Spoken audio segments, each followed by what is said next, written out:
UEFA super কাপের final একটা বড় ম্যাচ, ইউরোপের সবচেয়ে বড় ম্যাচ, কোনো সন্দেহ নাই।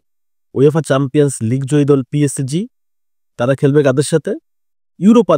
ইউরোপা জয়ী দল আসলে টটেনহ্যাম, রাইট? সো একটা ফ্যান্টাস্টিক ম্যাচ হবে, কোনো সন্দেহ নাই। এবং এই ম্যাচ নিয়ে আসলে দর্শকদের একটা অন্যরকম এক্সাইটমেন্ট কাজ করবে, কারণ সিজনের শেষ ম্যাচ, অর্থাৎ নতুন সিজন শুরু হবে এবং সিজনের আগে একটা বিগ ফাইনাল হতে যাচ্ছে। এটা ফুটবল প্রেমীদের কাছে একটা ভালো লাগা এবং শেষ অনুভূতি, শেষ ভালোবাসা আর কি। এটাই আসলে শেষ ভালোবাসার ম্যাচ। রাত 1টা বাজে ইতালি শহরে ম্যাচটা হবে। এই ম্যাচ নিয়ে যদি একটু কথা বলি, তাহলে আপনাকে অবশ্যই একটু পিএসজির শিবিরে যেতে হবে, পিএসজির ম্যানেজমেন্টের ভিতরে যাইতে হবে। সেখানে একটা ক্যাচাল চলতেছে দোনারুম্মাকে নিয়ে, বেসিক্যালি যে দোনারুম্মাকে আসলে তারা ছেড়ে দিতে চাচ্ছে, বা দোনারুম্মা চলে যেতে যাচ্ছে, বা দোনারুম্মা এই স্কোয়াডেই নাই। ওভারঅল মিলে একটা বিশাল ঝামেলা চলতেছে। এই ঝামেলাটা আসলে কবে শেষ হবে যায় না, তবে আজকের ম্যাচে দোনারুম্মা নাই, এটা কিন্তু ক্লিয়ার। তারপরেও কিন্তু পিএসজির স্কোয়াডটা যথেষ্ট শক্তিশালী, তাদের ডিফেন্স লাইন আপ মাথা নষ্ট, মিডফিল্ড দুর্দান্ত, আক্রমণ ভাগ আরো সুপার। সো পিএসজি একটা পারফেক্ট শেপের একটা দল। এদিকে টটেনহাম কিন্তু খুব একটা যে আসলে পিছায় থাকবে সেটা এমন না।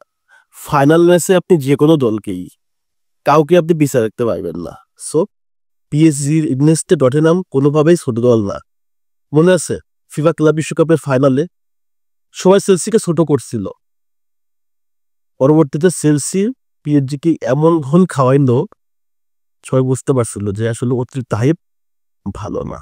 তো যাই হোক, আমার কাছে হাইপ দেওয়ার কিছু নাই। আমার কাছে মনে হয় এই ম্যাচটাতে দুটা দল ভালো ফাইট দিবে। তবে পিএসজির ডিফেন্স লাইন আপটা আমার কাছে খুব চমৎকার লাগে, বিশেষ করে আশরাফ হাকিমি, তার সাথে আছে হচ্ছে লেফট ব্যাকে নুনো মেন্ডিস, ডিফেন্স লাইন আপে সেন্টার ব্যাকে থাকবে হচ্ছে উইলিয়ান পাচো, তার সাথে থাকবে হচ্ছে মার্কিনিওস। সো এই যে একটা বেড়া, মানে লোহার তার, এই ভাঙ্গা টটেনহামের জন্য খুবই কঠিন। টটেনহামের আক্রমণ ভাগে কারা কারা আছে? রিচার্লিসন, তার সাথে আছে কেউ কুদুস, তার সাথে আছে সারে। তো এরা আসলে এই টটেনহামের এই আক্রমণ ভাগ আসলে কি পিএসজি ডিফেন্স ভাঙতে পারবে কিনা, এটা একটা বড় কোশ্চেন। পিএসজি ডিফেন্স ভাঙা তো দূরের কথা, মিডফিল্ড সামলাতে পারবে কিনা সেটা কিন্তু একটা বড় ব্যাপার। যে মিডফিল্ডে আছে হচ্ছে জায়ের এমিরি, যেহেতু জোন আবাস নাই, জায়ের এমিরি থাকবে, ভিতিনা থাকবে, তার সাথে থাকবে ফ্যাবিয়ান রুইজ। এই মিডফিল্ড টপকানো কিন্তু টটেনহামের জন্য অনেক চ্যালেঞ্জিং। এবার যদি আমরা পিএসজির আক্রমণ ভাগটা দেখি, যে পিএসজির আক্রমণ ভাগটা আসলে যে লেভেলের শক্তিশালী, সেখানে আমাদের টটেনহামের ডিফেন্স লাইন আপটা আসলে টিকবে কিনা। পেড্রো পোরো, তার সাথে হচ্ছে ক্রিস্টিয়ান রোমেরো, ভ্যান্ডার ভ্যান, এরা আসলে টিকবে কিনা, এটা হচ্ছে বড় একটা চ্যালেঞ্জের ব্যাপার।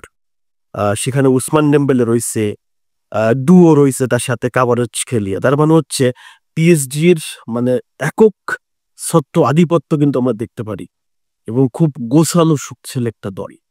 তবে ওই যে বলছি, ফাইনাল একটা ভিন্ন রকম, ভিন্ন অনুভূতি, ভিন্ন একটা স্ট্র্যাটেজি ফলো হয়, যেখানে যে কেউ জিততে পারে। তবে আমার কাছে মনে হয় এই ম্যাচটা ফ্যান্টাস্টিক ম্যাচ হবে এবং যে কেউ জিততে পারে। তবে প্রেডিকশন যদি করতে পারেন তাহলে আমি পিএসজি কেই বলবো। আপনার মতামত কমেন্টস করবেন। ধন্যবাদ সবাইকে।